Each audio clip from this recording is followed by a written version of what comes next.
ভাবকচোন যেতিয়া আপোনাৰ ফ্ৰেণ্ড এজনে কিবা এটা ভুল কৰে, কিবা এটা মিষ্টেক কৰে, আপোনাক আহি পেলাই যদি কয় মোৰ এইটো ভুল হৈ গ'ল, মই এইটো মিষ্টেক কৰিলোঁ, মোৰ আজি মনটো এতিয়া বহুত বেয়া লাগি আছে, আপুনি সেইটো টাইমত কিমান ধুনীয়াকৈ সেইজন মানুহক হেণ্ডেল কৰে, কিমান ধুনীয়াকৈ কয়, বহুত পজিটিভ কথা কয়, কিমান ধুনীয়াকৈ বুজায় কি হয় লাইফত ভুল হৈয়ে যায়, এনেকুৱা ধৰণৰ বস্তুবিলাক কমন হয়, বাট এতিয়াৰ পৰা তুমি ভাল হোৱা, এনেকুৱা ধৰণৰ বহুত পজিটিভ কথা কৈ পেলাই আমি মানুহজনক এটা ধুনীয়া এটা এনভাইৰনমেণ্ট দিব পাৰোঁ য'ত মানুহজনে গুড ফিল কৰে।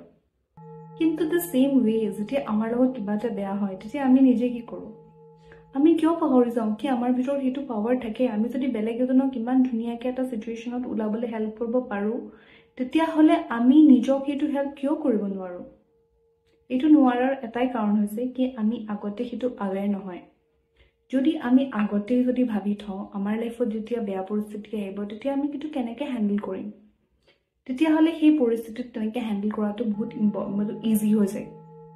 হয়, বেয়াটো লাগিবই, মইতো নকওঁ কি বেয়া নালাগিব, কিন্তু বেয়া লাগিলেও আপুনি যদি নিজে সেইটো কথা নিজক যদি সেই কম্পেশ্যনটো যিটো ভিতৰত আছে সেইটো যদি আপুনি নিজকে নিজে দিব পাৰে, তেতিয়াহ'লে বহুত সোনকালে আপোনাৰ যিটো ছাফাৰিঙৰ পিৰিয়ড আছে সেইটো বহুত কমি যাব আৰু উইদাউট এনি এক্সটাৰ্নেল হেল্প আপুনি বহুত ধুনীয়াকৈ লাইফটোত পৰিস্থিতিটোৰ পৰা ওলাই পেলাই নিজৰ লাইফটো ধুনীয়া কৰিব পাৰিব। হয়, তাৰ কাৰণে লাগিব অকণমান নিজৰ লগত কাম কৰিবলৈ, বিকজ আপুনি যদি আগতে সেইটো ইনফৰমেশ্যন নিজক নিদিয়ে আৰু আপুনি আগতে যদি প্ৰিপেয়াৰ নহয় তেতিয়াহ'লে তেনেকুৱা পৰিস্থিতি হেণ্ডেল কৰিবলৈ দিগদাৰ হয়। সেইটো কাৰণে আপুনি অলপমান টাইম লৈ পেলাই নিজক আপুনি কেনেকৈ ছেল্ফ কম্পেশ্যনটো আপোনাৰ লগত নিজকে ইমপ্লিমেণ্ট কৰিব নিজৰ লাইফত, তাত অকণমান মনটো দিবলৈ ট্ৰাই কৰিবচোন। চাব আপোনাৰ কেনেকুৱা নতুন নতুন ধৰণৰ আপোনাৰ ব্ৰেইনত এনেকুৱা ইনফৰমেশ্যন আহিব, আপুনি এনেকুৱা ধৰণৰ ৰীল দেখা পাব, আপুনি ক'ৰবাত এনেকুৱা ধৰণৰ ভিডিঅ' দেখা পাব যিটোৱে আপোনাক হেল্প কৰিব।